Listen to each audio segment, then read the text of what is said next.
Ok, ya viene. Hola, muy buenos días tengan todas y todos. Eh, Vamos a continuar con este diplomado. El día de hoy, viernes 10 de marzo, ¿no? Del año 2023. Ya dimos oportunidad de que se conectaran algunos compañeras y compañeros, ¿no? Bueno, yo sé que estamos en horario, ¿no? Que es después de la comida, ¿no? Algunos tal vez incluso apenas van a poder comer, que es una tarde calurosa en gran parte del país y que, pues bueno, en ocasiones este horario es algo incómodo, ¿no? También se cruza con algunas actividades, como puede ser el también terminar el horario laboral, etcétera, etcétera. Entonces vamos a tratar de hacerlo un poco ameno. Yo voy a tratar de irme algo rápido, ¿no? Para que concluyamos en la medida de lo posible, ¿no? El tema, ¿no? En un tiempo o en un uso eficiente de el tiempo, ¿ok? Pues voy a pedir que quien pueda prender sus cámaras, pues lo haga. Ya saben, a veces es difícil ver muchos cuadros apagados, ¿no? Y esto, pues lo hace más complicado, ¿no? Porque, pues siento que estoy hablando yo solito, ¿verdad?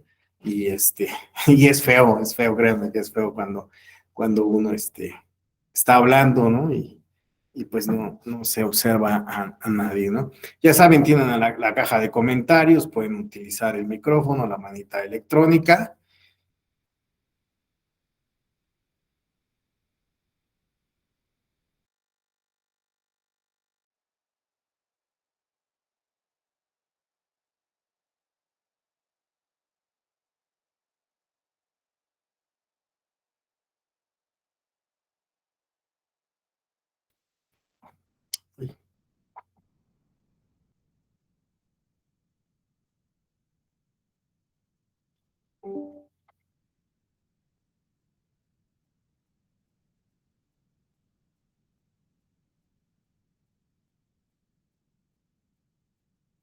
Está como un poco lento en internet, entonces vamos a esperar a que se vea la presentación. Yo ya la veo, pero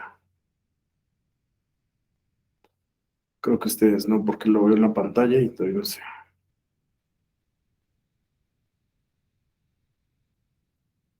Todavía no visualizo.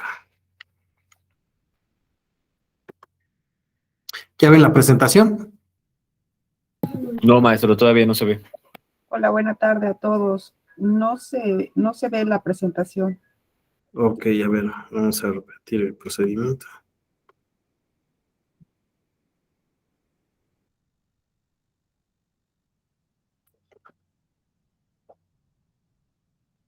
Achis, ahora qué sucede.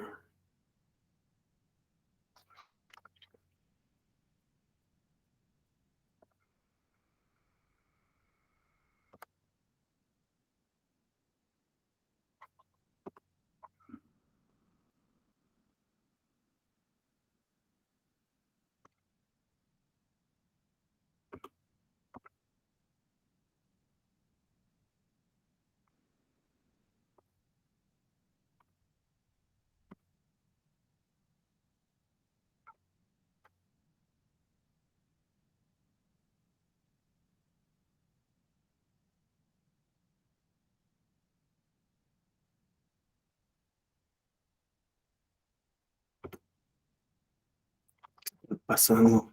Me parece que está en un problema de la red, como que está deficiente, y por eso no alcanza a jalar el video. Permítame un segundo.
No, maestro, tiene el micrófono apagado.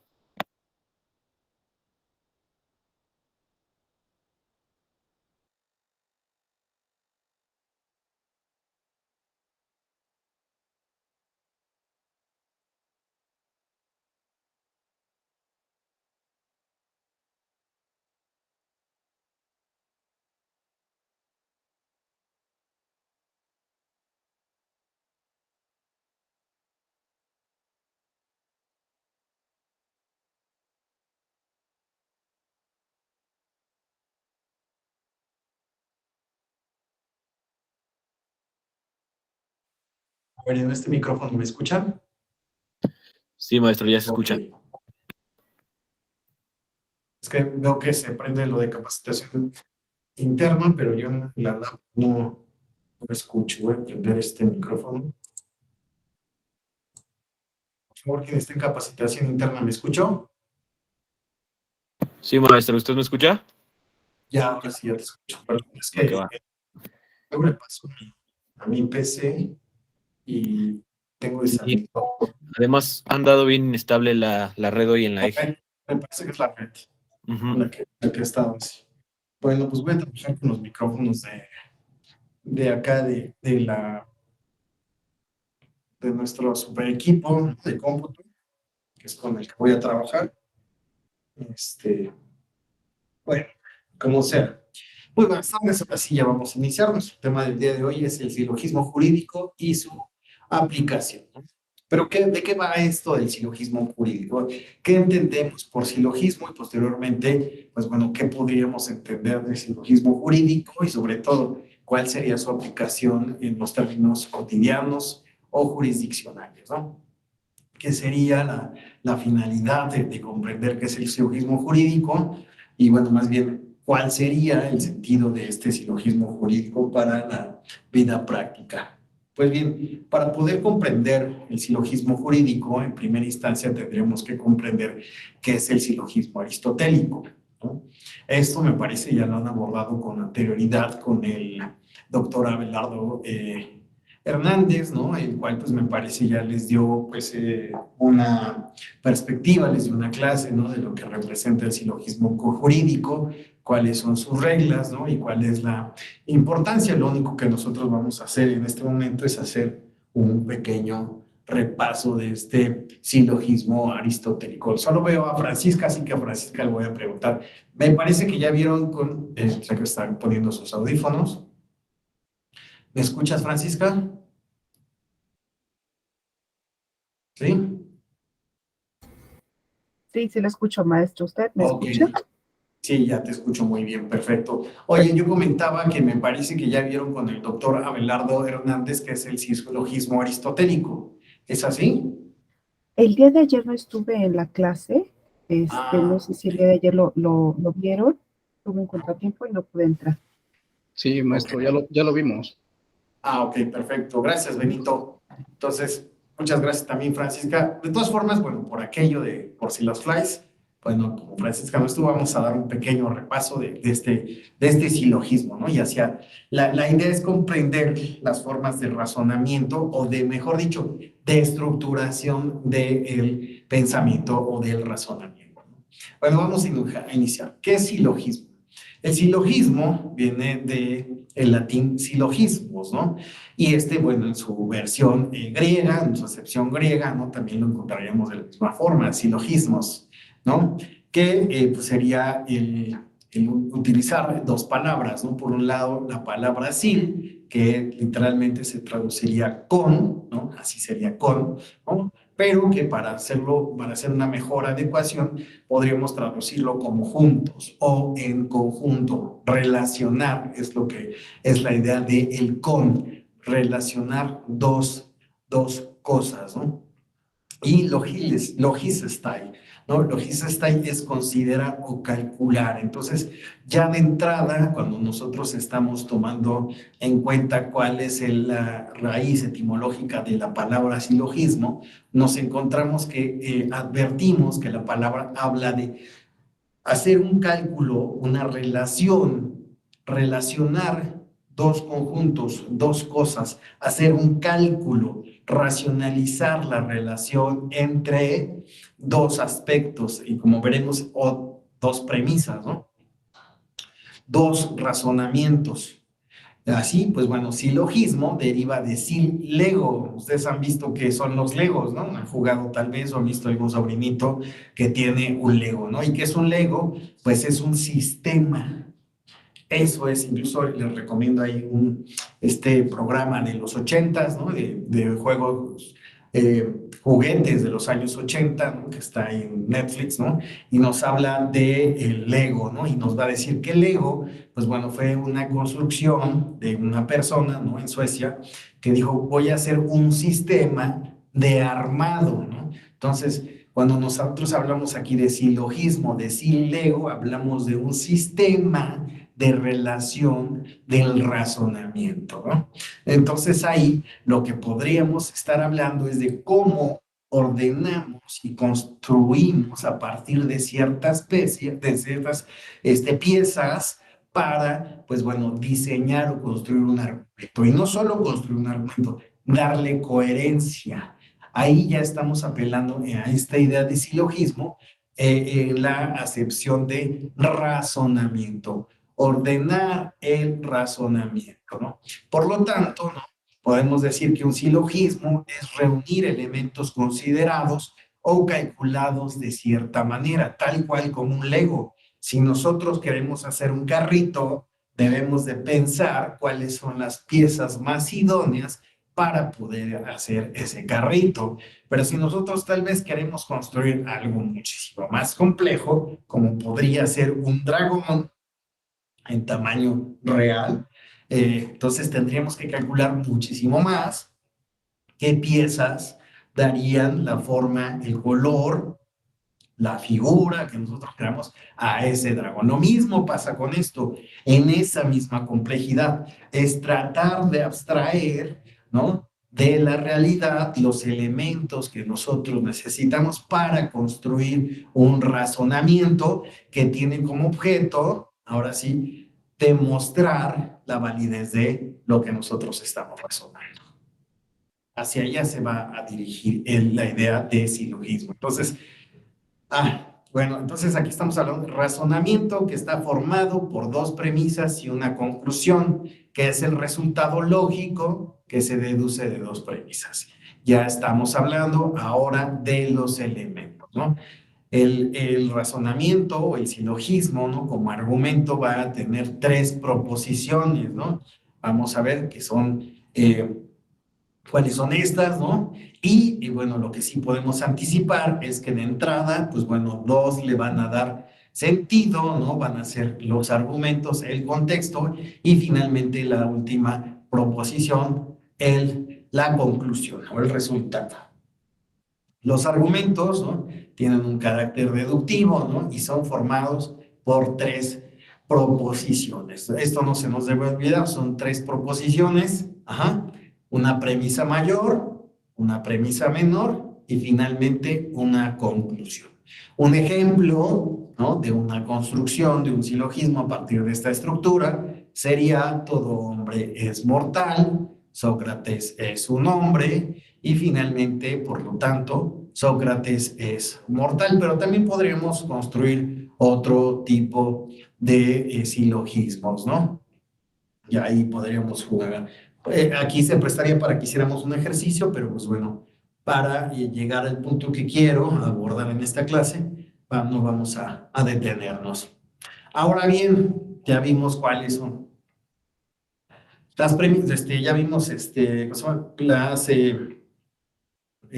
las proposiciones, está yendo la palabra, las proposiciones, pero ahora las premisas y la conclusión se componen de tres términos, cada uno, ¿no?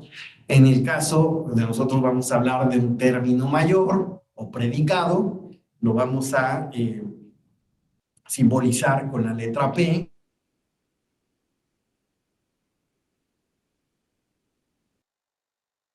Luego tenemos un término menor, al cual podemos denominar como sujeto, lo vamos a simbolizar con la letra S, y es el concepto de menor extensión. Finalmente tenemos un término medio, la palabra media, simbolizada con la letra M. Es el concepto intermedio entre dos premisas. Así, no debemos de pasar por alto, ¿no?, que cada término solo aparece en dos proposiciones.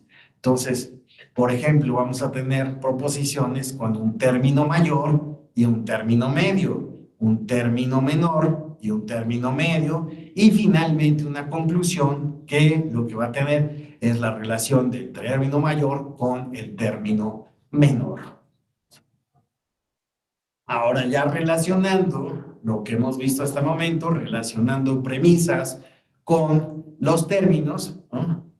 Ay, perdón, no se ha cambiado ahí, me parece la lámina. Siguen viendo la misma lámina de los términos, ¿no? Ahí ya votó.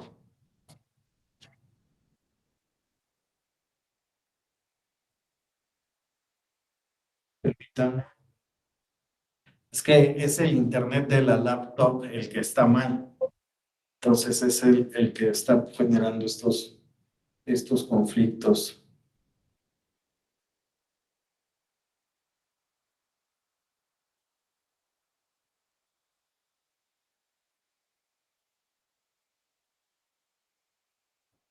Voy a salir y vuelvo a volver a entrar.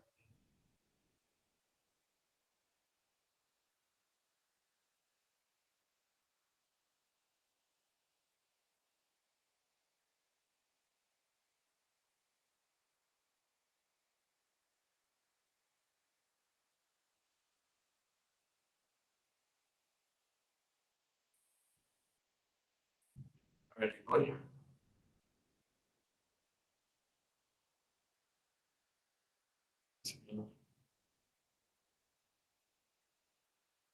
Ofrezco una disculpa porque es una cuestión técnica, es el internet que estoy recibiendo en mi laptop el que está fluctuando demasiado y eso hace que la proyección de la presentación pues no sea la adecuada.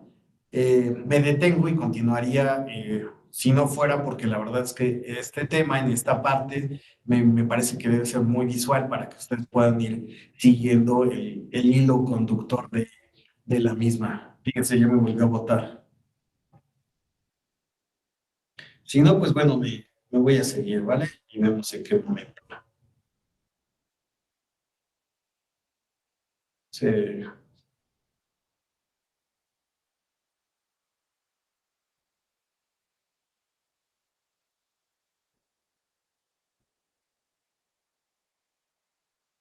Voy a hacer la pantalla más chiquita. Sí, sí, así.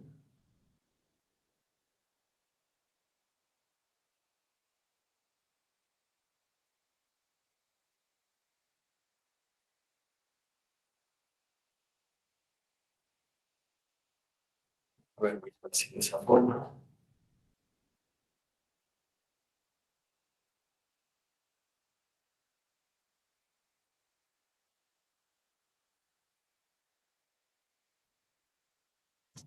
Pero a lo mejor en algún momento regresa la presentación, podemos tener una mejor señal, ¿no?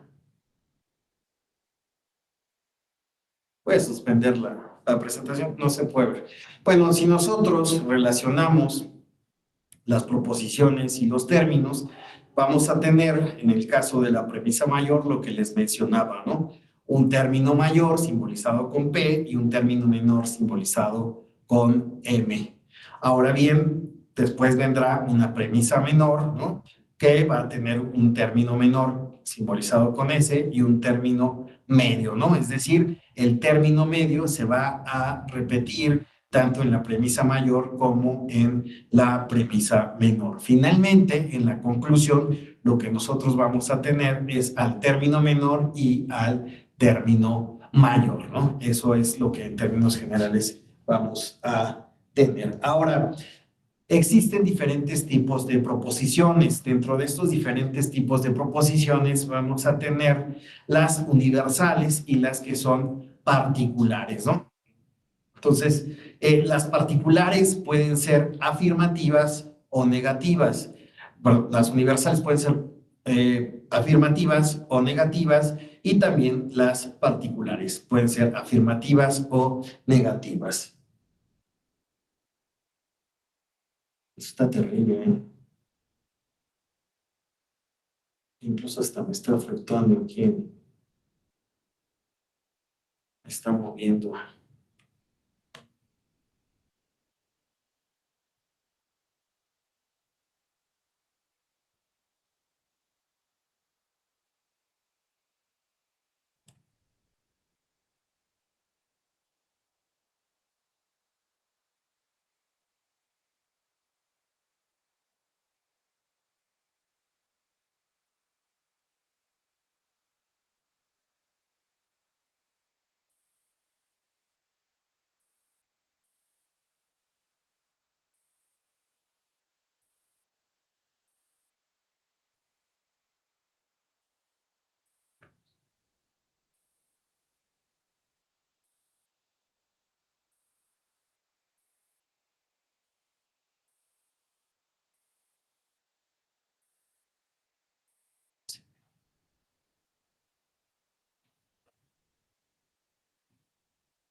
Vamos a ver.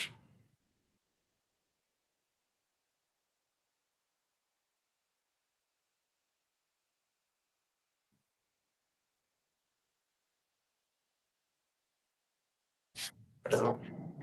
La tecnología falla, ¿no? Vamos a ver.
Ya me cambié a otra red.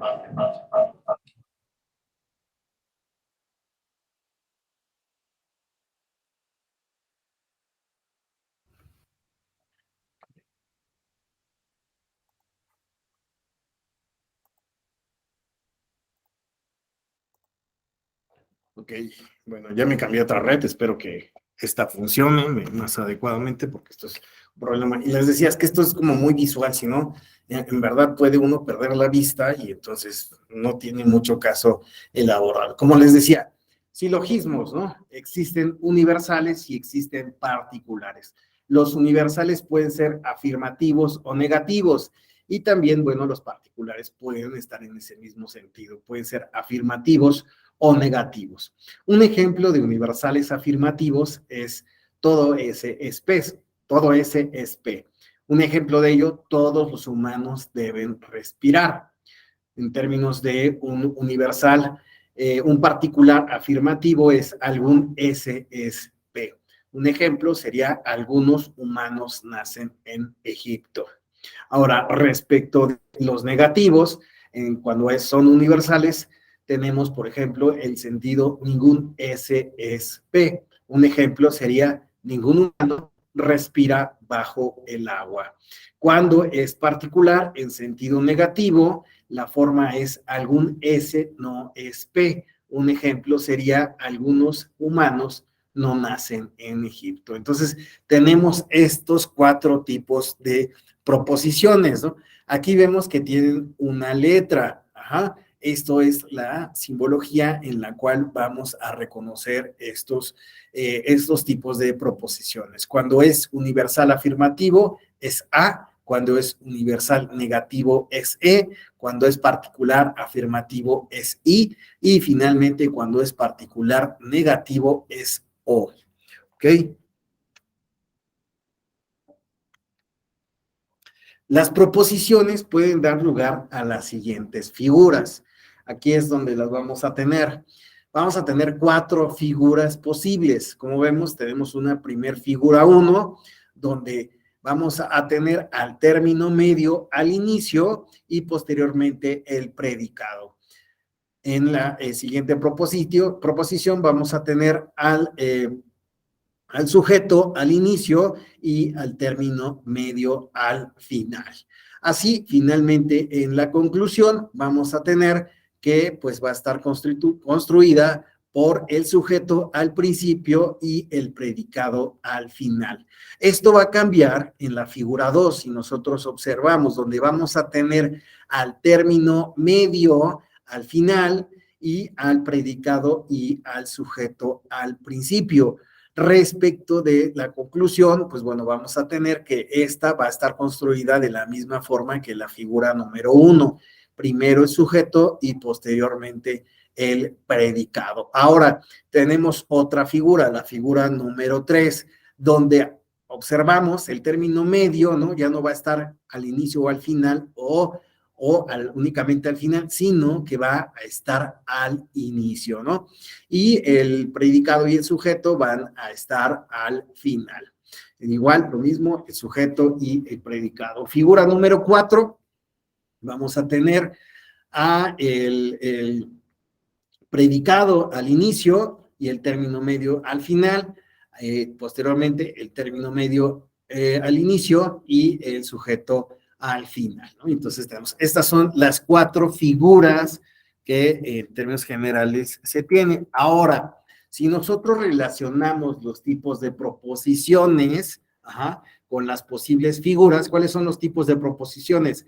Universal afirmativo, universal negativo, particular afirmativo, particular negativo, con los modos que veíamos MP, SM, SP, MP, la segunda PM, SM, SP, y bueno, si la tercera y la cuarta, vamos a tener, ¿no?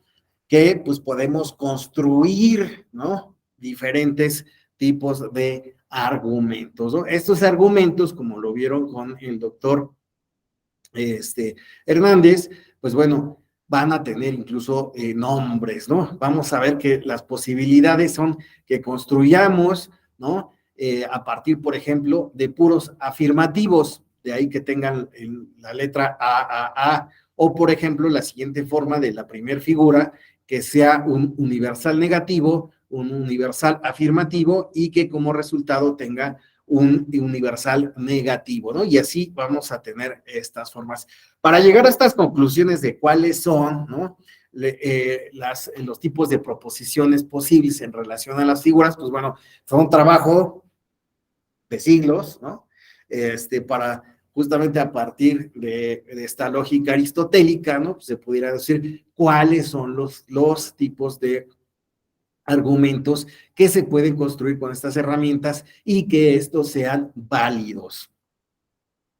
Porque tal vez podamos construir algún tipo de argumento, ¿no? Que aunque tiene el sentido lógico, no sea válido. Entonces, pues, es como decir, los héroes tienen capa, mi gato tiene capa. Por lo tanto, mi gato es un héroe, ¿verdad? Y no necesariamente sería que mi gato sea un héroe, ¿verdad? Entonces, dice Benito, ahí está chistoso, pero podemos llegar a este tipo de construcciones, ¿no?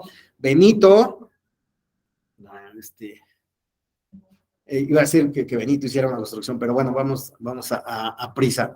Entonces, esto es en términos generales lo que nosotros podemos comprender de la lógica aristotélica. Si alguien está interesado en la lógica y quiere seguir haciendo ejercicios, ¿no? Para comprender a mayor profundidad este tema, le recomiendo este sitio. Es un sitio de la UNAM, ¿no? De lógica que está creado para sus estudiantes, donde se les va a presentar un enunciado y a partir de este enunciado ustedes van a tener que ordenarlo, ¿no? ¿Cuál es la premisa mayor? ¿Cuál es la premisa menor? Y la conclusión, a su vez, pues bueno, van a tener que ustedes que señalar cuál es el modo, ya lo habíamos visto, ¿no? Etc. La figura, ¿no? ¿Qué tipo de figura es? La 1, la 2, la 3, la 4, ¿no? Entonces le decía el modo A, E, I, O, ¿no? Entonces ustedes van a tener que señalar y así es como se van a acordar, ¿no? De pues estos modos que habíamos visto anteriormente, que pues bueno, son el Bárbara, Celare, Darí, Ferio, Cesare, ¿no? Y aquí lo van a poder poner en práctica, ¿no? Es para aquellos que les gusta estructurar a partir de esta forma, ¿no? De estructuración de los enunciados, pues bueno, pueden trabajar. Sin embargo, la intención no es que nos quedemos en esta parte o en este repaso respecto de esta lógica aristotélica, sino que también comprendamos que existen otro tipo de lógicas o que se ha venido a plantear la idea de que la lógica aristotélica no puede aplicarse, ¿no? En todas las áreas, ¿no? Y entonces es necesario tal vez construir otras lógicas para las particularidades de otras ciencias. En este caso, nosotros empezaríamos a hablar de algo que se denomina la lógica de las ciencias sociales y posteriormente también incluso de la lógica del derecho o del razonamiento del derecho. Hay diversas formas en las cuales se ha denominado a esta intención de estructurar el conocimiento.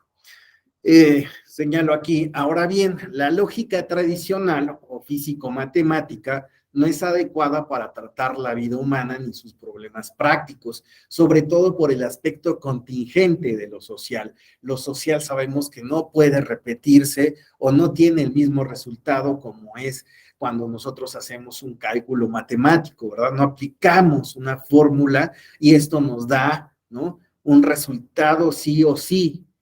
Vamos a tener que, pues las propias cuestiones sociales son contingentes y atienden a otras variables, ¿no? Por lo tanto, pues bueno, es difícil, ¿no? Que nosotros tratemos de aplicar esta lógica tradicional o matemática, ¿no? A las ciencias sociales. Aunque claro, pues bueno, si a ustedes les gusta Darren Aronofsky, el director de Whale, ¿no? Podrán buscar una película que se llama Pi, el orden del caos, su primer trabajo. Véanlo, es justamente buscar aplicar el Pi a todo el orden, comprender el orden de la economía, de lo social, de las reglas del derecho, etc., a todos los aspectos. Véanla, es un trabajo interesante. Pero bueno, continuando, pues bueno, dice... tampoco para los menesteres jurídicos, o sea, no podemos aplicar estas cuestiones matemáticas, estos razonamientos matemáticos a los menesteres jurídicos, dentro de los cuales, pues bueno, está el derecho. Hay que emplear, dice Atienza, un tipo diferente de logos, de construcción, ya habíamos visto lo de legos, ¿no? Y lo de logos, ¿no? Que tiene tanta dignidad como la lógica tradicional, si es que no es superior a la de esta. Y esto pensando en lo difícil que es abstraer lo social. Hay que manejar el logos del humano, la lógica de lo razonable, la cual es razón,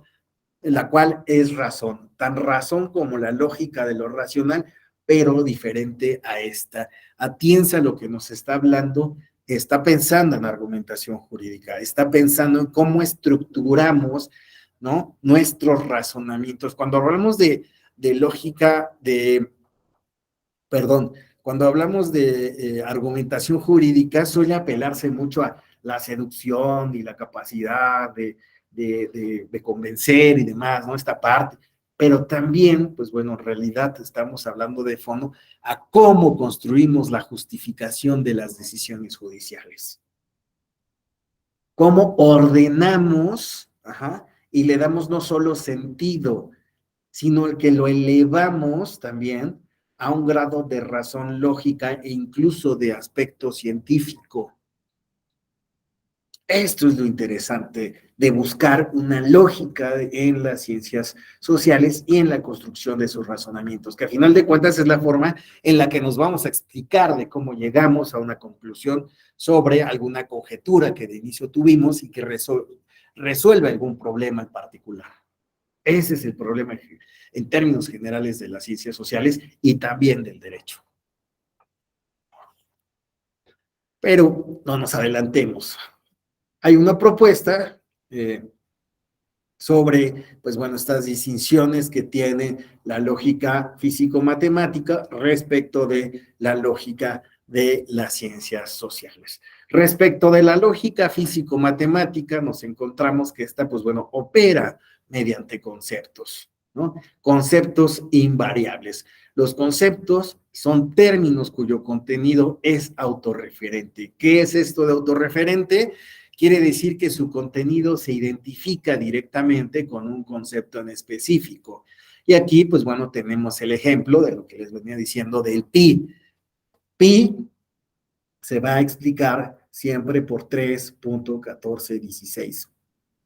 Y así vayamos a China, vayamos a Sudáfrica, estemos en Suecia, en Uruguay, en el Estado de México, ¿verdad? En Ecatepec, donde sea, pi va a valer 3.1416.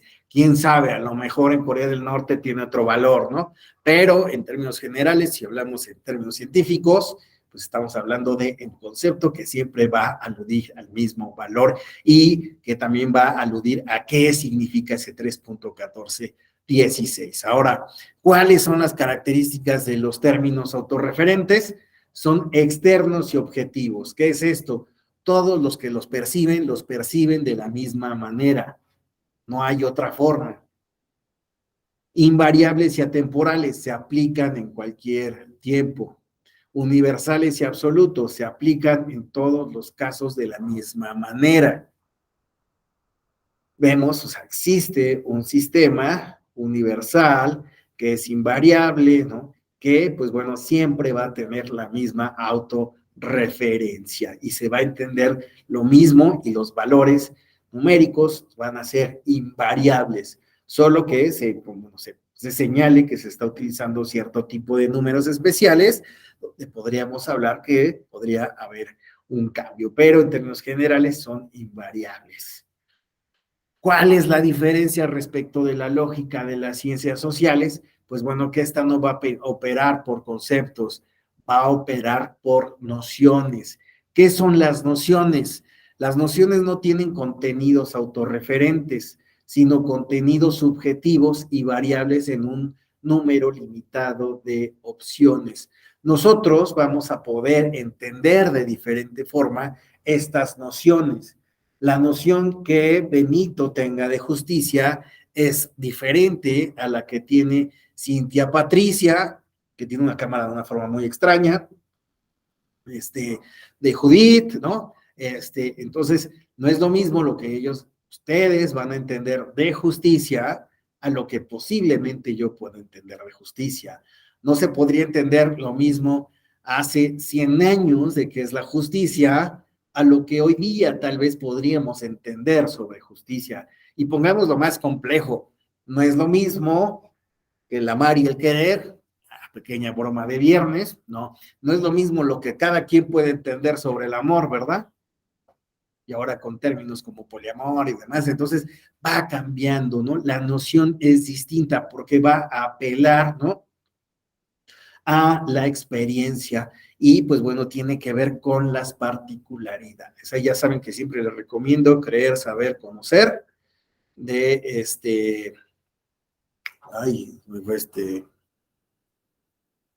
ahorita me acuerdo, perdón, discúlpenme, es viernes, estoy ofuscado, ahorita me acuerdo. Bueno, en creer, saber, conocer, y es un libro de cabecera, en verdad. Los términos de comprensión contemplan situaciones internas, pues, Villoro, Luis Villoro, creer, saber, conocer, incluso hay unos capítulos en internet, es buenísimo. Los términos de la comprensión contemplan situaciones internas, pues son apreciadas y valoradas con la experiencia subjetiva de las personas. Aquí estamos ya hablando de subjetividades, cómo lo percibo yo, cómo lo veo yo. Situaciones variables porque son temporales, concretas y contingentes, van de lugar a lugar, entendemos diferente, tenemos noción distinta, ¿no? De los valores, de lo que puede ser la amistad incluso, ¿no? Pero también en ocasiones, pues podemos entender de una forma distinta, ¿no? La pobreza y a partir de eso atacarla de una forma distinta. Definiciones, son situaciones variables porque son temporales, eso ya lo había señalado. Definiciones generales, puede haber características semejantes en los casos observados, pero no son idénticas ni constantes de manera específica ni concreta. Son contingentes, se van transformando, en ocasiones se construyen y se deconstruyen. Esto sucede cuando nosotros inclusive vamos a leer ciertos autores, ¿no? Leemos a Hobbes, leemos a Weber, ¿no? Y es más, incluso si nosotros nos adentramos en la teoría democrática, pues veremos, ¿no? No es lo mismo, ¿no? Lo que decía Schumpeter o la concepción schumpeteriana, ¿no? A Linz, ¿no? Juan Linz, a Bobbio, ¿no? Sartori, etc., de lo que pensaban que o concebían que era la democracia en comparación a lo mejor a autores más recientes, ¿no? E incluso a particularidades de cómo se observa, ¿no? Boaventura dos Santos, ahí lo tenemos, ¿no? Con su perspectiva, ¿no? De la democracia. Entonces, esto es lo que da, hay características diferentes, ¿no? Que se relacionan con el que lo está observando, ¿no? Y pues de ahí existen nociones distintas. Pero el hecho de que existan lógicas, ¿no? Diferentes, ¿no? No quiere decir que una sea superior a otra, sino que incluso en las ciencias sociales, teniendo en cuenta que esta, pues, opera mediante nociones, se ha buscado estructurar el razonamiento para encontrar su validez. Dotarle de un elemento que vaya más allá de la simple creencia, sino elevar sus estándares, ¿no? Metodológicos para realmente llegar al conocimiento. Tener una experiencia científica del conocimiento, validar lo que se está apuntando. Todo va hacia la validación en algún punto, ¿no? Así, bueno, a diferencia de la lógica empleada por los filósofos y los teóricos matemáticos, la lógica de las ciencias sociales no razona sobre abstracciones absolutas, invariables y universales, sino sobre situaciones concretas y contingentes. Mediante el empleo de la lógica de conceptos, se extrae una conclusión lógica de acuerdo a nuestros hábitos mentales, al razonamiento de un modo correcto. Es decir, tenemos una serie de pasos para llegar a el pensamiento correcto. Esta lógica permite explicar claramente aquellas conexiones en operaciones y conductas con un sentido de modo unívoco, diáfano y exhaustivo. También nos estamos en las ciencias sociales preocupando justamente por cómo estamos razonando, qué operaciones intelectuales estamos teniendo en nuestra cabeza y cómo las registramos o cuáles son los pasos a seguir, cómo lo presentamos, de modo que también lleguemos a conclusiones que tengan un peso científico. La lógica del razonamiento en las ciencias sociales opera de manera distinta a la lógica de conceptos porque los conceptos se explican y la mente los entiende, en tanto que las nociones requieren ser expuestas a través de discursos, que expliquemos a través de argumentos cómo llegamos a esa conclusión. Por eso es que en el derecho vamos a ver, se le da un peso tan amplio a la argumentación jurídica. No basta con que nos digan, esta es la conclusión. Necesitamos una exposición que nos haga comprender cómo se razonó, cómo se vincularon los elementos, cómo se validaron, cómo se pesaron, cómo se tasaron, cómo se usaron, cuál fue el razonamiento del juez detrás de, pues, ya comprender la norma aplicable, las pruebas, ¿verdad? Y pues bueno, darle también pues el debido, ¿no? Razonamiento a partir de pues, cómo resuelvo, ¿no? Respecto de la relación, normas, hechos, circunstancias, ¿no? Experiencias anteriores, cómo se resuelve. No basta eso, que nos digan, este es el resultado. Necesitamos comprender el porqué de la conclusión. Ahora, pues bueno, esperemos este video se pueda ver, ya al parecer está mejor la red. Vamos a ver dentro de esta idea de cómo estructuramos el razonamiento, este pequeño video respecto de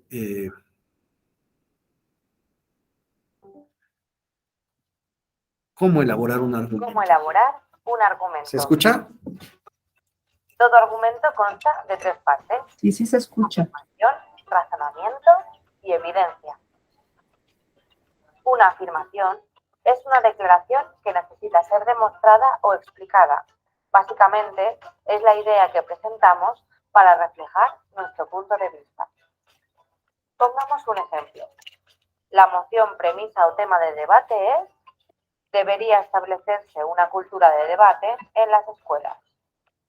Nuestra afirmación, si formamos parte del equipo a favor, es: establecer una cultura de debate en las escuelas es beneficioso para el alumnado, profesorado y sociedad en general.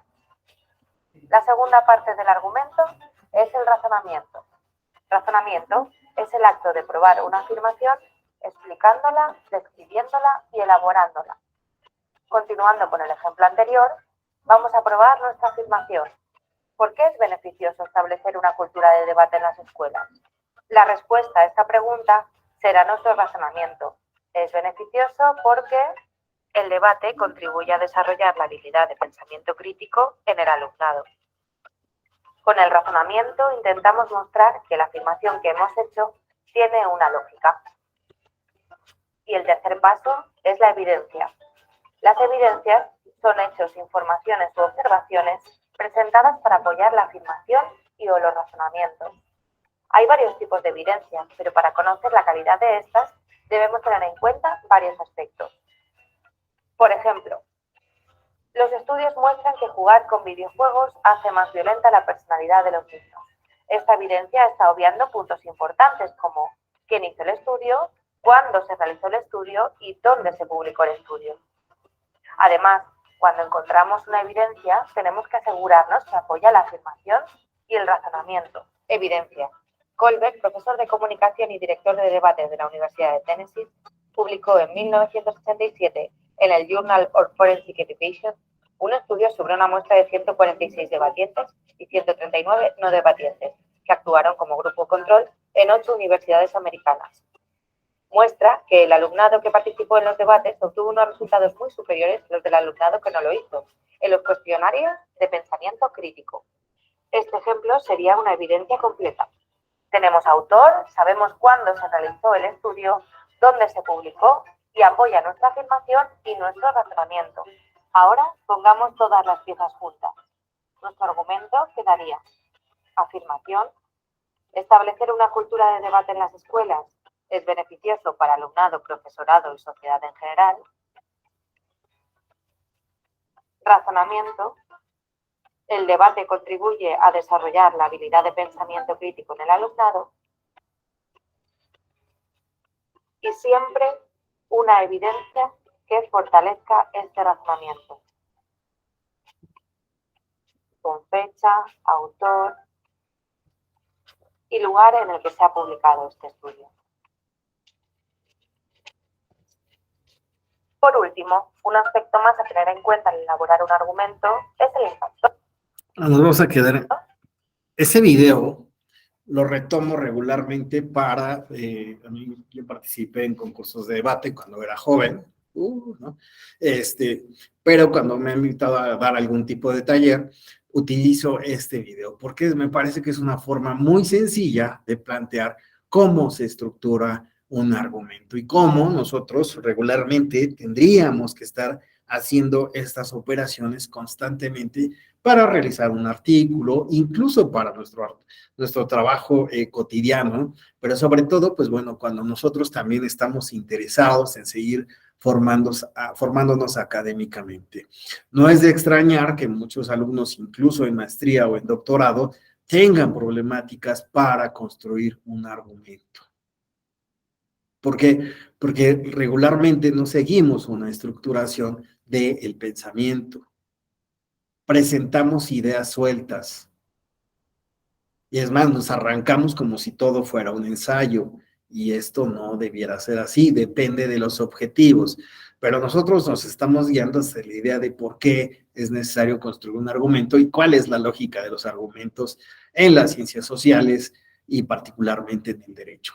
Así que, pues bueno, vamos a entrar poquito a poquito a cómo, pues esto se va complejizando, ¿no? Pero bueno, no nos adelantemos. La estructura más sencilla de un argumento, si lo pensamos en términos de ciencias sociales, ya no vamos a hablar de premisa mayor, premisa menor por el momento, pero que de ahí está de fondo, pero bueno, vamos a tener, pues, ¿cuáles son los elementos? Pues una afirmación, un razonamiento y una evidencia, ¿no? Esto es lo más sencillo. ¿Qué debemos considerar? Todo argumento posee una estructura que está formada por las premisas y la conclusión, que nosotros lo vimos en nuestra lámina anterior, que no estaba señalada como tal premisa mayor, premisa menor y conclusión, sino que era una afirmación, otorgar evidencias y una conclusión. Sin embargo, tomada aisladamente, ninguna proposición es en sí misma una premisa o una conclusión. Lo que yo les mencionaba, en ocasiones solo presentamos una afirmación o una conjetura, y no aportamos alguna evidencia, o es más, incluso no llegamos a concluir. Otro caso, se puede presentar un texto que pareciera conclusivo, que pareciera quedar claro cuál es el punto de partida y de cuáles evidencias está partiendo. Y entonces solo tenemos un texto conclusivo, con puras conclusiones, y esto no debe de ser así. La idea es que nosotros podamos construir un argumento en el cual los elementos, ¿no?, de nuestro razonamiento estén estructurados y presentables de tal forma que cualquiera pueda comprenderlo. Esa es la idea. ¿Y pues por qué queremos que todos nos comprendan? Porque el peso de nuestra conclusión busca probar algo. Si nuestra conclusión no está probando o no está aportando los elementos necesarios, será débil o incluso puede ser errónea. Un error más terrible todavía es cuando buscamos falsear una conclusión. Pero bueno, eso ya es otro tema, ¿no? Así, lo importante es aquí que nosotros vayamos mostrando la conexión lógica, los pasos que van a relacionar a estas premisas, nuestra afirmación, nuestras evidencias, con la conclusión a la que nosotros vamos a llegar. Si lo pensamos en términos de premisa, lo mismo sucede en la premisa mayor, premisa menor, conclusiones, lo mismo va a suceder. Ese razonamiento, aunque parece ser muy estructurado y limitado, debe de dar cuenta de un proceso intelectual de razonamiento que lleva a esa conclusión. Entonces, no debemos olvidar esto muy importante, que no se olvide cómo estructuramos nuestras ideas y cómo estamos construyendo los argumentos. ¿Cuáles son algunos requisitos para construir un buen argumento? Podemos construir un buen argumento cuando nos limitamos o ceñimos a la cuestión o tema que queremos debatir. Miren, nada más ahí, asterisco, Si les piden un ensayo sobre el cambio político en las elecciones del 2018, no es necesario, tal vez se puede emplear, no es necesario irse hasta Francisco y Madero, hasta la época del PNR, PMR, PRI. Es importante plantear, si a mí me dijeron que explicara qué sucedió en las elecciones del año 2018, debo de hacer un corte temporal y comprender cuáles son las variables que me permiten hablar sobre lo que sucedió en 2018, en 2002, en 2006, etc., o en otro fenómeno. Pero en ocasiones sucede que la forma en la que se delimita el objeto de estudio hace que no se esté hablando propiamente del tema a debatir. Esto se los comento porque es algo que en ocasiones solemos observar acá en la escuela. Un artículo de 3 cuartillas, ¿no?, que aborde tal tema, y ya hasta los párrafos finales viene el tema a debatir, el tema en cuestión. Ojo con eso, es un consejo nada más. Ahora sí, ofrecer razones sólidas. Vamos a ver qué son esas razones sólidas en un momento. El argumento debe estar protegido de posibles refutaciones. Cuando nosotros estamos en el proceso intelectual de plantear una conclusión, también estamos en el proceso de pensar las posibles situaciones que refuten el argumento que nosotros tenemos. ¿Cuáles son los elementos o los puntos débiles de nuestro argumento? E incluso se vale hacer saber cuáles podrían ser las críticas. Y bueno, hacer una advertencia metodológica. Eso se limita de tal forma, ¿no? Y pues bueno, se puede abordar muchísimo más allá. Aquí nos vamos a quedar solo en este aspecto, por aquello de las críticas, ¿no? Entonces, es importante considerar los argumentos en contra o las posibles refutaciones. Les decía que íbamos a hablar sobre las razones sólidas. Las razones son sólidas cuando tienen las siguientes 3 características. Son relevantes, son suficientes y son aceptables. ¿Pero a qué nos referimos con esto? Una razón es relevante si nos conduce o presta apoyo a la conclusión. Pues todos ustedes han hecho un trabajo de tesis, ¿no?, de licenciatura, de maestría y de doctorado, posiblemente, ¿no?, postdoctorado, etc., ¿no? Y no me dejarán mentir. En ocasiones, cuando observan trabajos, ¿no?, hacia atrás, ¿no?, sus propios estudios, o están revisando el estudio de alguien más, observan que en ocasiones la construcción de las tesis es apartado histórico, ¿no?, un apartado que problematiza y finalmente unas conclusiones, ¿no? Entonces, lo interesante es que cuando nosotros hacemos esta construcción, parece que abordamos tres ladrillos que no están conectados. No debemos de olvidar que si nosotros estamos hablando de razones sólidas, debemos de hablar de conductores que van a explicar desde los motivos históricos, pero van a relacionar muy claramente la cuestión, si nosotros estamos yendo hacia ese punto, o teórica, con el problema y la forma en lo que estamos, el objeto de estudio que estamos tratando de explicar. Entonces, ¿cuándo son relevantes? Cuando son elementos que realmente me están permitiendo construir el objeto de estudio, explicarlo y llegar a las conclusiones que considero pertinentes. Cuando en verdad ese elemento me está ayudando a comprender el objeto de estudio o hacer comprender al punto al que quiero llegar, como puede ser el caso de una sentencia. Ahora, para que una premisa sea suficiente, es conveniente acumular muchos argumentos que por distintas razones y de diferente manera abunden en la conclusión. Ojo, hay veces que dicen, es que yo hice una tesis, ¿no?, un trabajo de investigación en el que busqué información que solo validara lo que yo estaba diciendo, es decir, argumenté suficientemente para llegar al punto que yo quería. No es así. Suficientemente es que encontramos todos los argumentos a favor, en contra, con matices, en esta lógica borrosa, ¿no?, de observar el problema que estamos enfrentando desde diferentes aspectos para permitir comprenderlo, para poder analizarlo y dar a entender qué es el problema que nosotros estamos viendo, analizando y hacia dónde lo queremos llevar. Porque puede ser, y siempre pongo este ejemplo, que ustedes quieran abogar porque la Tierra es plana. Y entonces van a Wikipedia, van a Internet, van a la Asociación de Terraplanistas de California, ¿no? El Congreso Internacional de Personas, ¿no? Terraplanistas, demás, y van a encontrar, pues sí, argumentos, ¿no? Que se dirijan a decir que la Tierra es plana. Eso no es suficiente. Es argumentos que por distintas razones y de manera diferente, ¿no? Abunden en de qué forma estoy llegando a una conclusión cierta, a comprender todas las problemáticas alrededor. Que lo que estamos presentando habla de que comprendemos ese objeto de estudio.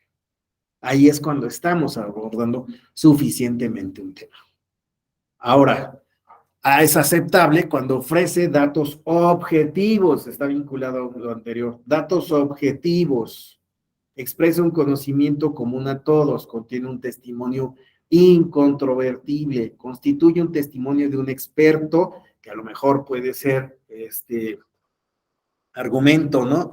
De autoridad, pero bueno, un experto nos está validando que tuvo un proceso, cuando hablamos de eso es que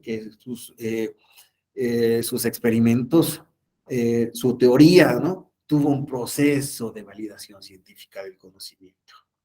Ahí es donde se puede utilizar. Que claro, en la época de la posverdad, pues todos podemos utilizar, ¿no? Datos de Internet para decir que todos tenemos la razón, ¿verdad? Y luego ya validamos qué universidad realmente, o si la universidad que se dice que hizo el estudio realmente lo hizo, ¿verdad? Entonces es mejor irse realmente a las autoridades. Algo muy básico de todo el tiempo, consejo, pues buscar bibliografía mínima y ver dentro de la bibliografía de los autores que estamos utilizando a quienes están citando, ¿verdad? Más sencillo. Antes del Internet, así, ¿no?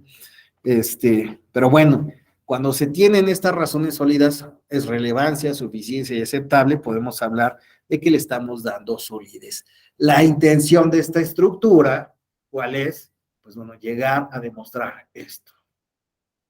Profundidad, conocimiento del tema, que realmente se conoce, hemos visto el objeto de derecha, de izquierda, de arriba, de abajo, de un lado, lo vimos en la noche, en el día, con sol, sin sol, con luz artificial, lo pusimos en el fuego, lo pusimos en hielo, digo, es un ejemplo, ¿no? Nada más ahí, es simbólico, ¿no? Lo seguimos, le preguntamos a otro, a los involucrados, estoy ahí pensando como en Malinowski, ¿no? Esta investigación participante. Pero bueno, esta es la idea, llegar a presentar que hay profundidad. Desarrollo, una explicación contundente, y ahora, nótese, clara, no lo olviden, clara. Por más estructura de pensamiento complejo, debe de ser claro. A mí me tocó una época en la que uno leía Adorno y era un párrafo de 3 páginas, ¿no? Entonces, leíamos a Marx, ¿no? En algunos de sus últimos textos y nos quedábamos, ¿what? ¿No? ¿Qué pasó? ¿Verdad? Si hay quien lo entiende, bueno, sí hay quien lo entiende, ¿no? Pero debe de ser también claro. No todos los textos están dirigidos a las mismas comunidades o a los determinados públicos.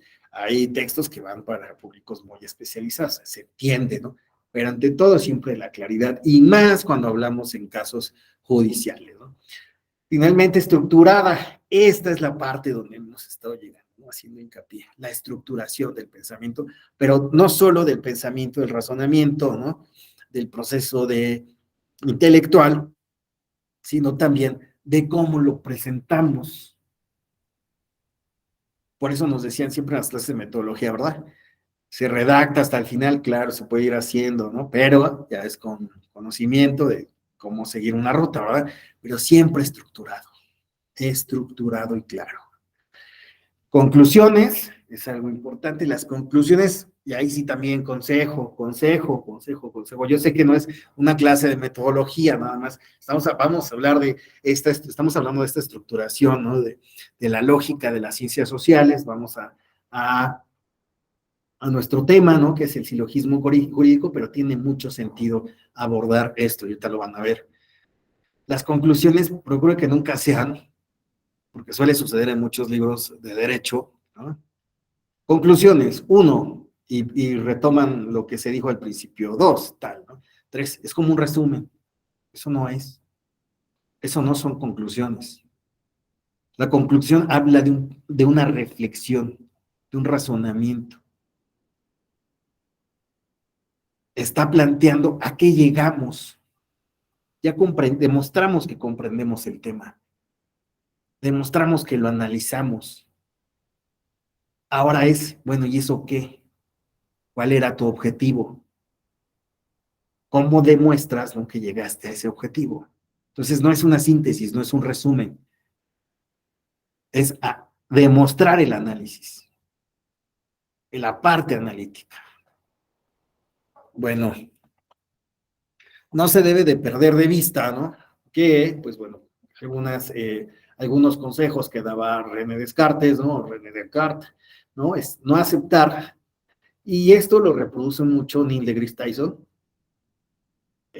mi personaje favorito en este momento de la historia, ¿no? Soy fanático, la pandemia me hizo fanático del cielo, de las estrellas, y bueno, esto lo reproduce también Neil deGrasse, y dice, nunca aceptar nada como verdad sin haberlo demostrado, dividir el problema o las dificultades en tantas partes como sea posible hasta lograr su comprensión, ordenar los pensamientos y argumentos, empezando por los más simples y fáciles hasta llegar a los más complejos y difíciles. Realizar enumeraciones integrales y revisiones tan completas, estar revisando, ¿no? Todos los aspectos hasta que estemos seguros de no haber omitido nada. Iba a poner un videito de Cantinflas, ¿no? Cómo está argumentando, porque nos dijimos así, silogismo jurídico, pero ya se rompió la liga. Bueno, es una película, los dejo en la presentación. Benito creo que ya tiene como un archivo ahí de varias clases. No me dejará mentir que cuando me mandan un correo electrónico, alexander.reyes@te.gov.mx, les envío la presentación. A veces no lo hago al momento por cuestiones de tiempos, pero, ¿verdad? Benito es mi testigo en este momento de que sí envío las presentaciones. Bueno, no vamos a ver lamentablemente el video, además de que andamos en tiempo. ¿Qué es el silogismo jurídico? El esfuerzo de los juristas a todos los niveles y en toda la historia del derecho se ha dirigido a conciliar las técnicas del razonamiento jurídico con la justicia o por lo menos con la aceptabilidad social de la decisión. Y bueno, ¿qué es esto? La idea es poder estructurar el razonamiento, ¿no? Bajo pues una idea de silogismo en el derecho.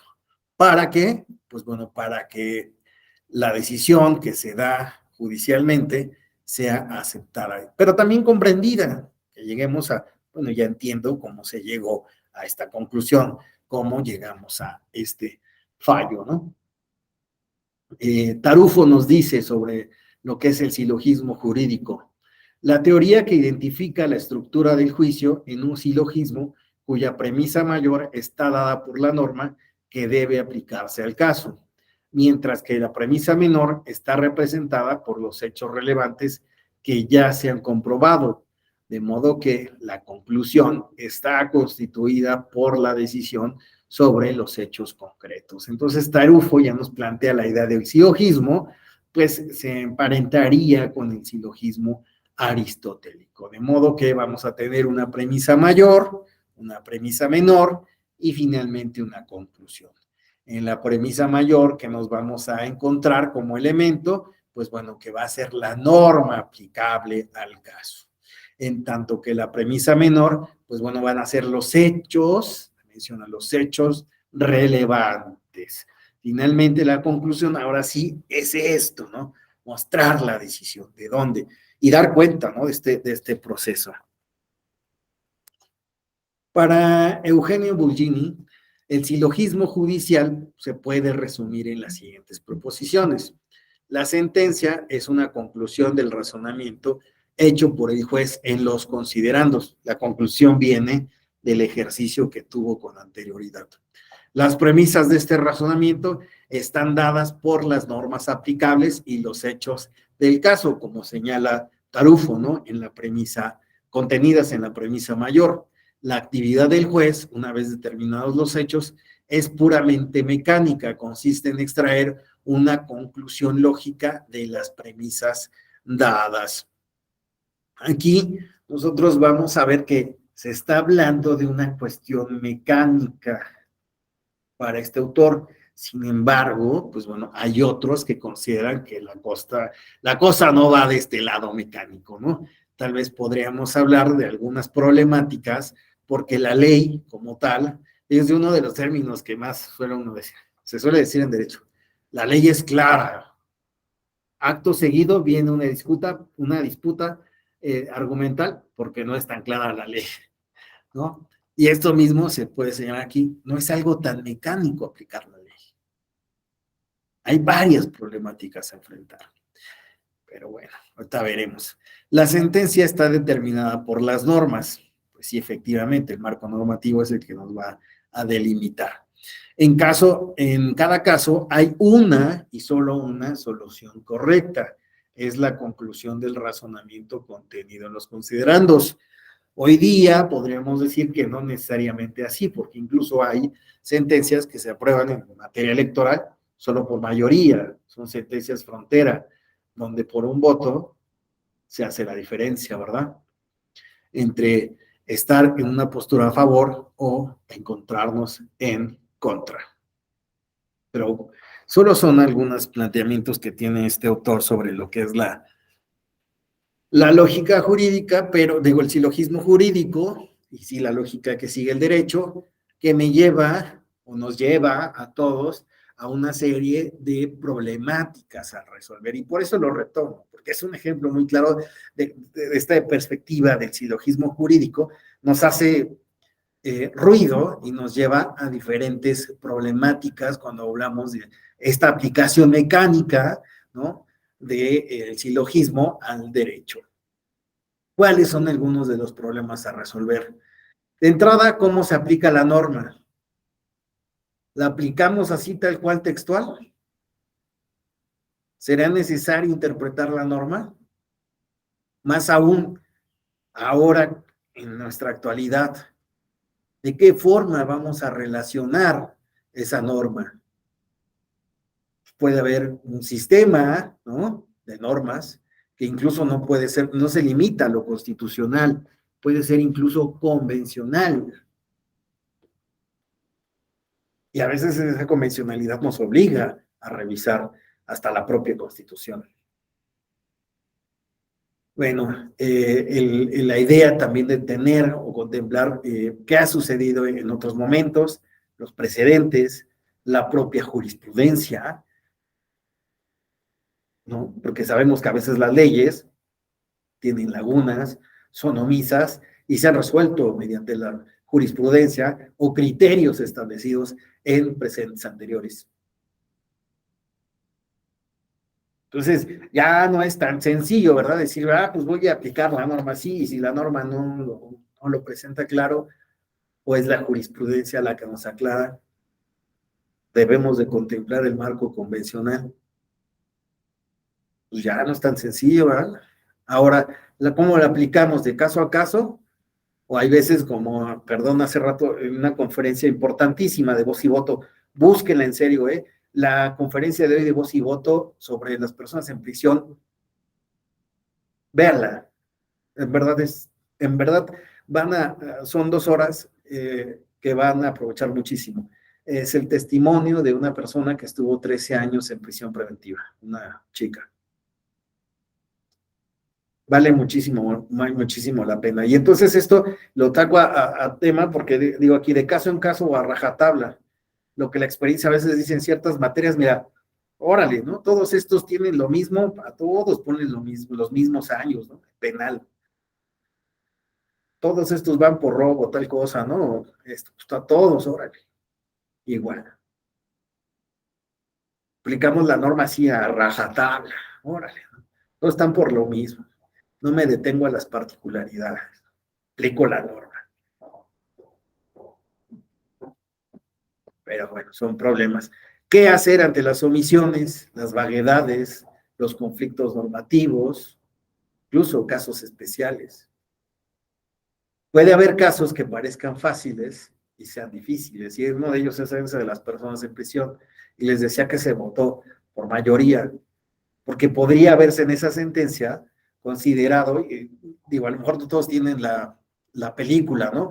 Pero en esa sentencia, pues bueno, se va a resolver el artículo 35 respecto al derecho de voto de las personas en prisión sin sentencia. Entonces ahí se llevó a hacer un estudio del propio artículo, llegando a la conclusión, ¿no?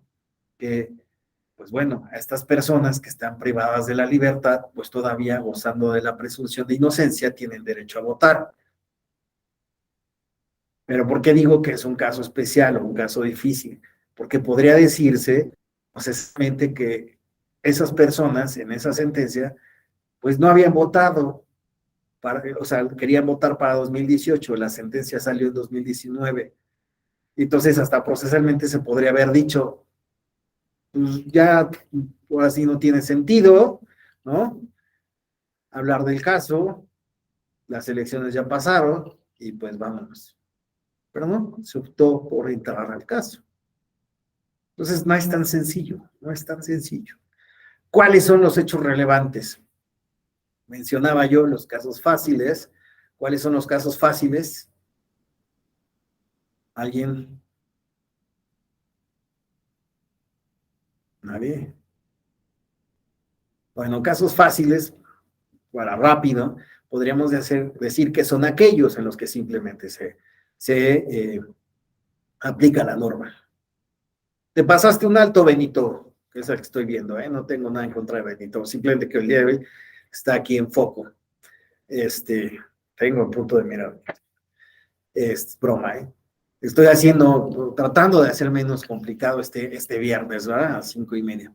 Bueno, la cuestión está en que, pues son aquellos en donde podemos aplicar la norma. Te pasaste el alto, pues tienes tu sanción, ¿verdad? Pero los difíciles son aquellos como el que les mencionaba. No es tan sencillo decir, las personas en prisión, pues no pueden ir a votar, entonces, porque están privadas de la libertad, entonces como no se pueden trasladar y no pueden ir a su urna, pues ya que no voten, ¿verdad? O nos podemos ir a la otra, ¿no? Pues, tienen presunción de inocencia, no tienen una sentencia, ¿por qué les vas a privar de sus derechos político-electorales, de su derecho a votar, de la identidad? Esta chica contaba, la que les decía, ¿no? Es que ya salí, pero no tengo INE, no puedo hacer nada, no soy nadie. ¿Por qué? Porque a donde voy me piden mi credencial de elector. Entonces, hay casos difíciles, ¿no? Entonces, ahí sí, cuando nosotros estamos analizando, pues, ¿cuáles son los hechos relevantes? Y ahora, si nos metemos a cuestiones de prueba, pues también, ¿verdad? ¿Cómo valoramos la prueba? En materia electoral sabemos que tenemos una parte tasada, ¿no? Y otra parte que puede ser valorativa. Sin embargo, pues bueno, sigue estando el problema, ¿cómo valoramos la prueba, verdad? E incluso ahora en la actualidad, pues bueno, que tenemos estas pruebas técnicas dentro de las cuales se encuentran las derivadas de uso de tecnologías de la información y la comunicación, ¿cómo las validamos? En serio, uno cuando ve estas series de detectives, ¿no? Que están buscando las pruebas, ¿no? Y pues queda así a toda vista, ¿no? ¿Quién es el culpable? Y los detectives dicen, ching, pero no tengo la prueba, ¿no? Y ahí está. Y aunque la tengas, si tiene o se presta la duda, pues es un problema. Los sesgos cognitivos los he utilizado, los he hablado de ellos en otras clases, planteando la cuestión de, pues bueno, estos sesgos cognitivos pues apelan a cómo percibimos las cosas. Tal vez soy un juez con problemas, ¿no? Hacia cierto tipo de personas y pues ya voy a valorar de cierta forma los hechos relevantes, ¿verdad? A partir de mi idiosincrasia, de mi perspectiva de las cosas. Otra situación es cómo construye el operador jurídico su decisión y cómo la presenta, el razonamiento, cómo construye la decisión y finalmente cómo la presenta, cómo la expone. Hablamos incluso en materia electoral de un nuevo modelo que ya ni es tan modelo porque fue de 2014, entonces ya hasta incluso le deberíamos hacer un homenaje porque ya va para 10 años, pero que ese nuevo modelo de sentencia, pues bueno, ha venido a reformular otros. Vean las sentencias de Magistrado de la Mata, ahorita vamos a ver una que me parece un muy buen modelo de presentar la propia sentencia, ¿no? Que sea comprensible los elementos que se tomaron en consideración para la resolución de un caso. Finalmente, puede aplicarse la lógica del derecho. ¿En qué momento? Bueno, ya hablamos de algunos problemas. Ahora, si nosotros estamos hablando de silogismo, premisa mayor, premisa menor, conclusión, ¿cuándo se utiliza esta lógica? ¿Cuándo la aplicamos en el derecho? En el proceso intelectual, cuando estamos desarrollando la sentencia hasta el final, ¿qué momento? Bueno, cada vez más respecto al razonamiento, cobra cada vez más interés entre los investigadores jurídicos el estudio sobre los procesos racionales que lleva a cabo el operador jurídico para resolver un problema legal, así como los procesos de creación de documentos judiciales, tales como las sentencias. La justificación para abordar el tema se encuentra en que el pensamiento de los profesionales que se desempeñan en tribunales no parte de operaciones lógico-formales, incluso tampoco de métodos claramente definidos. ¿A qué me refiero con esto? Si estamos hablando de pues, este silogismo jurídico en el derecho, pues de entrada pues debemos de pensar cómo razonan los abogados. Razonan mediante el silogismo jurídico, así resuelven sus casos los operadores jurídicos, secretarios de estudio y cuenta, secretarios auxiliares, ministros. ¿Cómo construyen su razonamiento? ¿Lo hacen a partir de esta forma de pensamiento? Abelardo, ¿no? El compañero, el doctor Abelardo, tiene un libro muy bonito, se llama El razonamiento jurídico, es Novaru. Se lo recomiendo mucho, es un librito muy sencillo que habla sobre del razonamiento. Cómo se construye, ¿no?, el razonamiento jurídico. Pensamiento que está detrás. Y pues ahí está la idea del silogismo, así como lo estructuramos.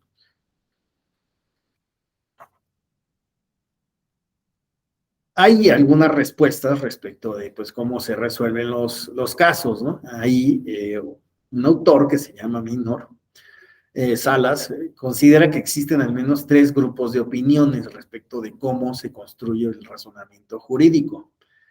De entrada, pues bueno, él habla sobre el paradigma tradicional. El actor judicial de fundamentación de un fallo judicial se sigue de un proceso más o menos lógico o modelo de subsunción. ¿Qué es esto? La sentencia se infiere deductivamente de la argumentación racional de los operadores jurídicos, quienes determinan primeramente los hechos relevantes, después las normas y finalmente llegan lógicamente al fallo. Y entonces ellos lo que están haciendo en este modelo de subsunción es el problema jurídico a resolver, las leyes aplicables y finalmente pues la resolución o fallo. Este es el modelo de subsunción. Hechos relevantes, normas, fallo. Otra forma de verlo es la decisión judicial. La decisión judicial es el resultado de un proceso inverso. El juez empieza primero con una conclusión previamente adoptada, es decir, no va a llegar primero a la conclusión, no va a llegar a la conclusión, sino que de entrada ya tiene una, y posteriormente busca, ahora sí, valiéndose de su intelectualidad, aquí le ponen artilugio lingüístico, triquiñuela, la justificación adecuada, es decir, llega y dice, a ver, esta persona está por tal cosa, ¿no? O el problema es esto, una candidatura, ¿no? ¿Se da o no se da? No se da. Ya lo sabe por su experiencia. ¿Cuál es la cuestión? Pues que, bueno, él va a tener que argumentar esa solución, ese fallo, ¿no? Que va a dar a partir, pues, bueno, de decir, pues ya sé cuál es la respuesta y cómo se soluciona. Ahora tengo que justificar. Finalmente está la teoría del ir y venir de Carl English. Para Carl English no se trata primero de conocer, ¿no?, los elementos importantes, el derecho en conclusión o a la inversa, tener ya la respuesta y buscar fundamentarla o argumentarla. Para él, pues bueno, se trata de una cuestión de un ir y venir, en el sentido de que en ocasiones partimos de que la experiencia puede darnos ya una posible solución al caso, solo que debemos a veces, bueno, de argumentarla, pero sucede que al momento que estamos argumentando, tengamos que regresar a comprender los hechos o las reglas, ¿no? Entonces es una suerte de un ir y venir, ¿no? Lo que se denomina como esta teoría de el ir y venir de Carl English. No todos los autores, como vemos, ¿no?, coinciden en cuáles son los procesos intelectuales, ¿no? Y realmente, pues no podríamos decir, no sería difícil. Hace ya unos años estaba haciendo un curso para la escuela donde hablaba sobre la redacción de sentencias, cómo se aprende a redactar una sentencia. Y uno de los problemas justamente era este. ¿Quién les enseña o cuáles son los pasos para aprender a redactar una sentencia? ¿Cualquiera podría redactar una? ¿O qué se requiere? ¿Hay que ser especiales? Pues no, veremos que realmente no. Existen varios factores que permiten que una persona pueda redactar una sentencia. Pero en términos generales, sí podemos decir que de entrada, pues bueno, existe un primer momento que es donde existe algo que es una conjetura. Y este momento se da así, porque incluso de esa forma es como resolvemos en términos generales científicamente cualquier problema. Observamos y planteamos una solución al problema. Eso es lo que conocemos como hipótesis, ¿verdad? Y después, siguiendo el método científico, pues bueno, vamos a tener que justificar esa hipótesis, ¿no? Entonces aquí, pues viene esa idea también de fondo, ¿no? Hablamos primero una conjetura y posteriormente a un proceso de validación. En el caso del derecho es a través de argumentación. Cómo utilizamos las herramientas que debemos de considerar para llegar al fallo, ¿no? O demostrar que la conjetura, la solución al problema jurídico es la adecuada. Y es que aquí considero yo, me salté una laminita por el tiempo, considero yo que, pues bueno, bueno, pongo aquí, dice, el juzgador aprende a dar una solución a problemas jurídicos por sus conocimientos del sistema normativo, la experiencia en la materia, comprensión de la realidad y por aplicar en diversos grados el método científico, que no es más que la formalización del conocimiento por la experiencia, así como la lógica en la construcción de su argumento y validación. Este cuadrito que está aquí lo asumo como mi responsabilidad porque puede haber quien me diga, estás diciendo pura tontería, Alexandra, eso no es así. Pero bueno, a raíz de algunas propuestas, yo considero que finalmente cuando estamos hablando de resolver un problema jurídico, de entrada estamos hablando de esta aplicación de este método, claro, con las particularidades al derecho, pero cuando hablamos de lógica jurídica y de silogismo, estamos en este punto. Ya cuando ya observamos, hicimos una pregunta de investigación o conjetura, planteamos una hipótesis, compilamos información, realizamos un análisis y ahora sí toca construir el argumento. Ahí es donde considero se aplicaría la idea del silogismo jurídico. Porque esto que nos permitiría la validación de todo el proceso intelectual que hemos realizado o que se ha realizado. Esto, pues bueno, es que hay quien considera que pues no se puede aplicar, ¿no? De entrada, ¿no? La lógica en el derecho. Hay un gran debate porque, bueno, pues si estamos pensando cómo se estructura, ¿no?, el pensamiento en el derecho, y pues que alguien te diga, oye, se estructura bajo un silogismo jurídico, pues puede resultar complejo, ¿no? El decir, oye, ¿realmente podemos aplicar el silogismo aristotélico o la lógica de las ciencias sociales o del razonamiento en el derecho? ¿Se podrá o no se podrá? Y bueno, hay diferentes pues, perspectivas del tema, ¿no?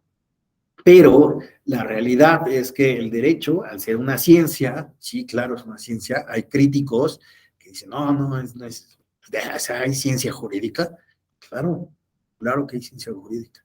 Yo antes, como politólogo, no lo creía, por la tirria entre el derecho y la política, pero no, la verdad es que sí. Requiere necesariamente del uso de principios lógicos ajustados a sus razonamientos, características, objetivos y necesidades teóricas y prácticas. En ese sentido, ya sea que se le denomine lógica jurídica, silogismo jurídico, razonamiento jurídico o pensamiento jurídico, es indudable que el derecho opera y aplica reglas lógicas formales. Indudablemente, en algún momento, sí aplicamos estas reglas. Sí necesitamos estructurar el conocimiento. Y no solo para demostrar, sino para validar nuestra sentencia. Lo expuesto ahí. Así las cosas, puede que la virtud de la justicia no responda a modelos ni diagramas de flujo predeterminados, premisa mayor, premisa menor, conclusión. Sin embargo, o incluso, ¿no? Cómo estructuramos la forma del razonamiento jurídico. Sin embargo, pues sí, finalmente se expresa a través de esto. Se expresa a través de una lógica particular del derecho. Así, pues bueno, nosotros vamos a encontrar diversos autores que no vamos a profundizar en ellos, nada más los voy a señalar rápido porque quiero llegar a un ejemplo práctico, donde, pues bueno, vamos a tener posturas como la de Theodore Bywin, que dicen, eso no, el derecho no funciona así, el derecho no aplica sobre una lógica. Jane Perman, con los que dice, bueno, es que así hay que hacer unos ajustes, ¿no? Y finalmente Robert Alexy, quien, pues como sabemos, ¿no? Alguien importante de la argumentación jurídica, quien, ¿qué hizo? Construyó una teoría de la lógica o del razonamiento jurídico. Hizo toda una construcción, desarrolló reglas y formas del discurso jurídico para que finalmente, pues bueno, se diga, ya que ahora sí como a la tipo Aristóteles, ¿no? Él hizo su propio planteamiento de una teoría jurídica de la argumentación. ¿Cómo validamos el pensamiento jurídico? La verdad es que, pues sí, se gana sus palmas, ¿no? Y por eso todos lo debemos de conocer, ¿no? Pero bueno, ya aterrizando en un ejemplo, tenemos el sub JDC 352-2018, ¿no? Del voto de las personas en prisión. Qué curioso, ¿no? Que no les ha pasado que a veces escuchan un tema, ¿no? Que bueno, ya es recurrente, ¿no? Pero a veces lo deja uno de escuchar y un día vuelves a hablar del tema muchísimo, ¿no? Diría el meme, aliens, ¿no? Bueno, sub JDC 352. Fíjense, esta sentencia me gusta muchísimo, ¿no? Por la estructura que ya tiene. Vean cómo está su índice. Glosario, antecedentes, competencia, acumulación, requisitos procesales, es decir, está toda la parte procesal, ¿no? Después dice estudio de fondo de la controversia. Y vean cómo señalan en negritas, ¿no? Problema general, planteamiento de la parte actora, los hechos relevantes, ¿no? Y análisis del caso, ¿no? A ver si, ¿no? Y finalmente la resolución. ¿Cuál era el caso? Pues bueno, dos personas privadas de la libertad, ¿no? Que pues se denominaban tzotziles y estas personas fueron apresadas y no se les había dado sentencia durante 14, 15 años, ¿no? Así, pues bueno, en la sala superior al resolver el caso, nótese, vean cómo va haciendo un planteamiento metodológico de cómo va a tratar el tema y de cómo lo va a resolver. Por eso me llama la atención cómo va colocando aquí. Precisión metodológica de la sala superior. Únicamente la fracción segunda del artículo 38 de la Constitución Política de los Estados Unidos Mexicanos. Entonces, dice la sala superior, metodológicamente, yo no voy a estudiar todo el artículo.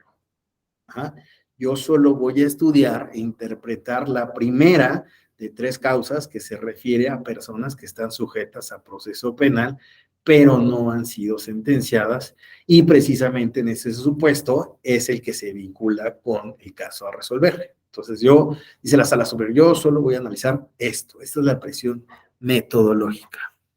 Ahora, fíjense, dice justificación. Es como si ya nos planteara, ¿no?, esta tesis a demostrar. De acuerdo con la anterior precisión, esta sala superior sustenta la tesis de que las personas en prisión que no han sido sentenciadas y se encuentran amparadas bajo la presunción de inocencia tienen derecho a votar. Y bueno, ustedes van a decir, bueno, ¿y esto con qué se relaciona con el silogismo, Alexander? Pues es que, ¿cómo está planteada esa tesis? Que incluso nosotros la podemos ordenar de una forma de lógica aristotélica, ¿no? Nuestros modelos. Premisa mayor tendremos como enunciado, pueden votar las personas inocentes. La premisa menor, las personas en reclusión sin sentencia están amparadas por la presunción de inocencia. Las personas en reclusión, por lo tanto, la conclusión sería, las personas en reclusión sin sentencia pueden votar. Ven cómo tenemos nuestra premisa mayor, término medio, luego en la premisa menor, un término menor y un término medio. El término medio en este caso, pues bueno, está al final de las dos premisas, pero finalmente en la conclusión que va a tener al sujeto y al predicado, el término mayor y el término menor y el término mayor es concluyente. Entonces, si no, yo lo tomé haciendo el juego justamente con la tesis que tenemos, ¿no? Las personas en prisión que no han sido sentenciadas y se encuentran amparadas bajo la presunción de inocencia tienen derecho a votar. Yo nada más le acomodé aquí, en esta estructura, pueden votar las personas inocentes, las personas en reclusión sin sentencia están amparadas por la presunción de inocencia. Por lo tanto, las personas en reclusión sin sentencia pueden votar.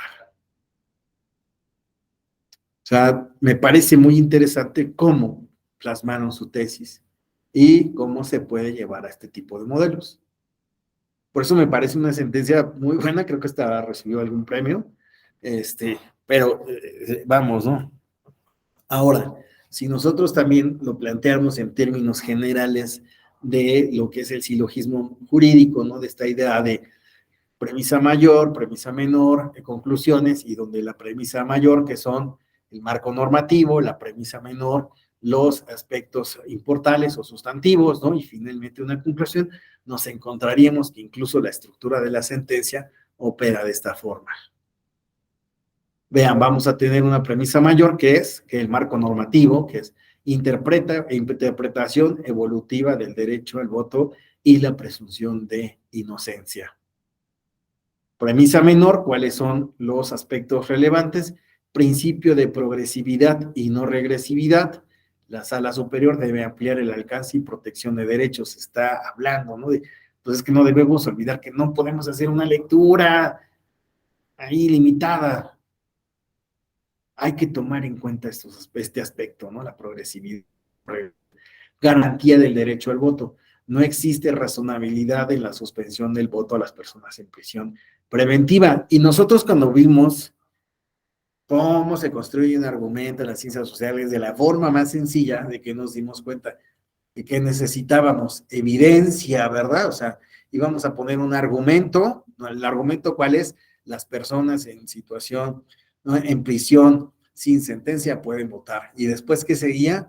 Pues bueno, presentar un argumento donde íbamos a presentar evidencia. ¿Qué hace esta sentencia? Pues eso, mostrar evidencia, los marcos normativos internacionales, experiencias, ¿no?, de otras latitudes, qué ha sucedido con las personas en prisión, por qué es necesario contemplar el principio de progresividad y no regresividad, a su vez, en el contexto mexicano, por qué esta limitante le ha privado a las personas en prisión de votar, siendo que gozan de presunción de inocencia y con ello pues no se pueden limitar sus derechos político-electorales, dentro de los cuales se encuentra el derecho al voto. ¿Cuál es la limitante? Bueno, que no pueden salir. Si esa es la limitante, pues ahora sí viene la conclusión, Si no existe un argumento, pues ¿cuál es la situación? Pues bueno, que las personas sí pueden votar y en dado caso que se derribe esa barrera física que es que no pueden salir y por lo tanto simplemente un programa para que puedan votar desde prisión. Esta sentencia, cuando estuve buscando, ¿no? Pensando alguna que se podría acomodar para explicar esto de silogismo jurídico, pues bueno, me encontré con estuve pensando, ¿no? Y la verdad es que después de descartar algunas que me gustan, otras sentencias que me gustan, pues consideré que esta era la más adecuada, ¿no? Bueno, nada más ya para terminar, es necesario considerar que, pues bueno, el derecho, decíamos nosotros, pues no puede ser aplicable de la misma forma, ¿verdad? En todos los casos y en las circunstancias. Sí se puede estructurar lógicamente, ¿no? Bajo esta lógica del derecho, del razonamiento, ¿no? Del derecho, ¿no? Una presentación, una sentencia de todo el pensamiento que llevó a esa conclusión, pero no siempre se debe de aplicar mecánicamente. En esta sentencia subreg número 28/2019, una persona de origen indígena que ya radicaba en Baja California, pues solicitó que se implementaran hay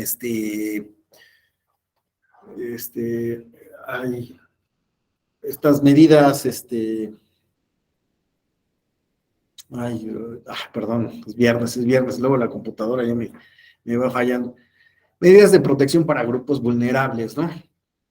Y entonces, pues bueno, lo que le dijeron el Instituto Electoral de Baja California es que, pues bueno, ahí no había municipios indígenas y que, pues como no había municipios indígenas, pues no era un lugar que se reconociera como indígena y los indígenas que estaban ahí, pues dale gracias, ¿no? Y que incluso los criterios de la Sala Superior eran en casos de lugares donde pues existía mayoría indígena o grupos que se autodenominaban y ahí es donde era válido poner estas medidas, ¿no? Para grupos vulnerables, ¿no? Medidas compensatorias aquí, pero tiene otro nombre. Y bueno, el punto está en que la Sala Superior dijo, oye, espérate, es que también no te puede decir que el criterio es para, sí, claro, el criterio es ese respecto a este tipo de comunidades, pero ojo, vean cómo le dice aquí en negritas, las medidas compensatorias deben ser analizadas y justificadas para cada situación en concreto, sin que deban necesariamente aplicarse los mismos parámetros para los cargos de elección popular en el ámbito federal o las entidades federativas, dadas las distintas circunstancias. La idea es identificar campos de oportunidad en los cuales se puedan adoptar medidas dirigidas a mejorar las condiciones de participación política y representación de pueblos y comunidades indígenas. Nada más pongo este ejemplo porque quiero demostrar el caso de que, pues sí, el derecho y el razonamiento de las ciencias sociales y del propio derecho no es mecánico, no siempre va a lo mismo, va también de particularidad en particularidad. ¿Se puede estructurar bajo estas formas lógicas muy particulares? Ya vimos que sí. Ya vimos que existe un razonamiento lógico que puede ser estructurado antes de la decisión y para presentar la decisión. A esto denominamos silogismo jurídico. Un razonamiento esquemático, justificado, con sentido, argumentado, suficiente, bla, bla, bla, todas las características, y que también, bueno, pues no deja de ser no mecánico. Va de caso en caso. Les agradezco muchísimo, yo sé que a lo mejor no es el tema más divertido para un día viernes, ya todos queremos estar en casa o en algún lugar divertido, etc. No sé si hay alguna pregunta, ya estamos sobre el tiempo, algún comentario, ahí les dejo, ya saben, mis redes sociales.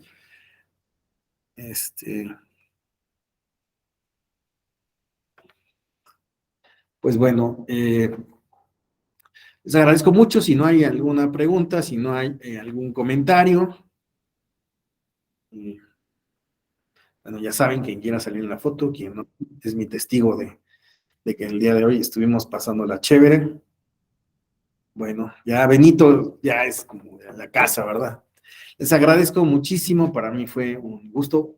Nuevamente disculpas por ese inicio muy atropellado, nos perdimos algunos detalles, pero espero haber abordado el tema lo suficientemente para que, pues bueno, ustedes puedan disfrutar este diplomado y el mismo pueda cumplir con sus expectativas. Nos vemos y pásenla chévere todo el fin de semana. Gracias, hasta luego, doctor. Cuídese. Bye.